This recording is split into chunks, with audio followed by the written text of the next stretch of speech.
Hello, everybody. Thank you all for joining me today, talking about how leaders can work to foster a shared understanding among an organization.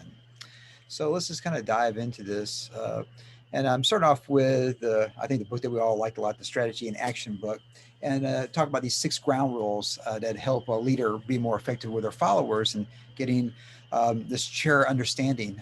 Make a team large enough to include all views, but small enough to be effective. So I think we've all been in committees with 30 people on it. It's just not effective. But you don't want to have a committee too small, like 2, 3 people. That's probably not enough to people to be effective for some type of strategic planning and whatnot like that. Be tolerant of dissent and doubt, and I guess the idea of going in there. The South Park the creators talk about having this crazy idea that happens, and they say something that's really out of the out of the box and whatnot.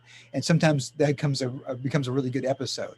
And I think in creativity, a lot of times when you doubt, you question, you take a risk, it can really be more effective for some type of strategic plan that you're working on as well.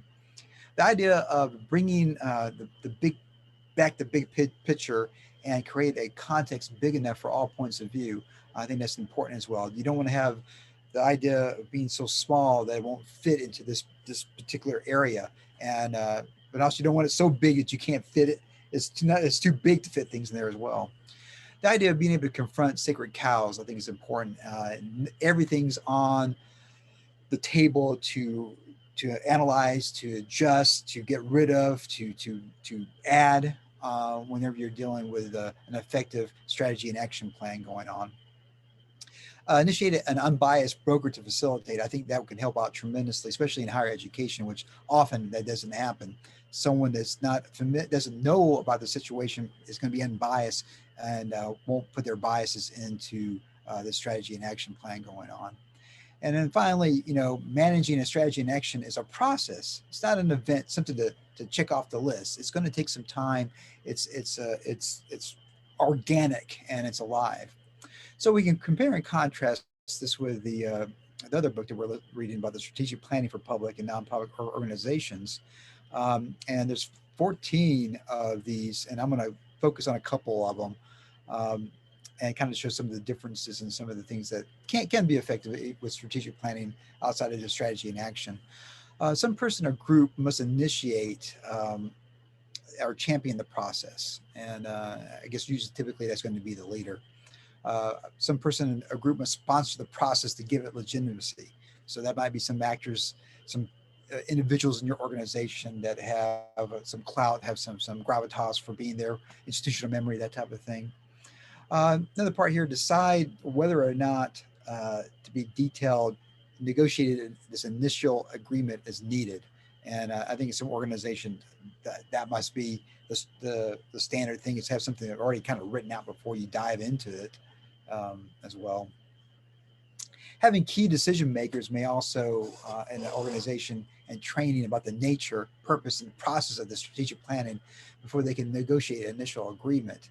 And once again, finding individuals that are important to your organization that are these change agents that can help push a strategic plan forward.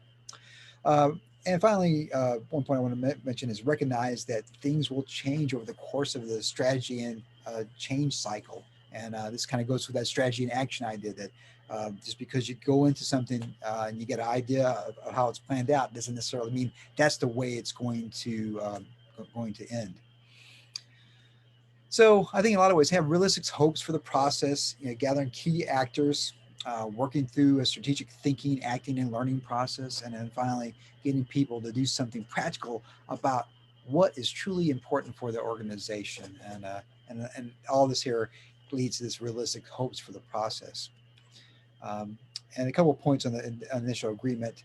It's necessary an understanding among key internal, sometimes external decision makers concerning the overall strategic plan and effort. So having some of those players in agreement of where the strategic plan should go will help it make it a little bit easier to facilitate to the followers.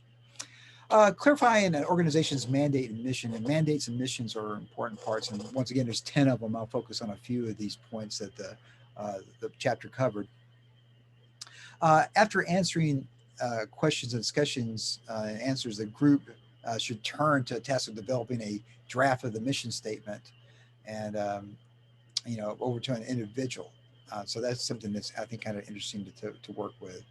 The group should avoid getting stalled in the development of a mission statement. Don't get so uh, so much things going on. Don't get overwhelmed with that. Just keep on pushing through that. Once a group agrees on the form of a mission, the mission statement should be highly visible for all members in the organization. And I think that's something that's paramount for sure. And adoption of this organizational mission should mark an important decision point as well. A couple of points on mandates and missions. Mandates are imposed from outside and can be considered the must that organizations is required to preserve. And of course, it may desire to do that as well.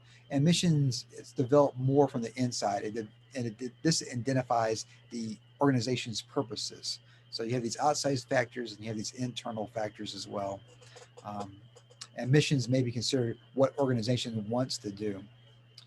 So I found this nice little article, kind of more of a business aspect, but this can be applied towards higher education. How to create a shared vision in your organization. Start with something that's compelling and practical. What are the core values of your company? What is the organization's primary purpose?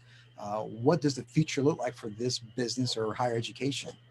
What do you want to accomplish in the long term? This idea of cultivating vision ambassadors, I think is kind of fascinating. They can help buy in and enthusiasm when a leader can't do that. Sometimes it's very hard for a leader to be connected to their followers, and having some of these agents, change agents in an organization can help out tremendously. These vision ambassadors can help out with that. Sometimes a leader can't see everything, and such as growing pains that happens in teams or confusion about tasks and roles. And these vision ambassadors can help out a leader with that as well. And finally, creating checks and balances. Look at your organization structure. Um, how is it functioning? How is it communicating? How often should leadership communicate their vision and update with others for this strategic plan? What behaviors and practices are expected of members as well in the organization. So all these things should be clearly articulated where everybody knows what they're supposed to do as well. Because once you have a strategic plan or strategy in action, all the individuals need to have some type of buy-in to be successful for that. So thank you so much. These are the references that I already talked about. Really enjoy talking and diving in, talking about strategic action, strategy action. And thank you so much. Have a great day, y'all.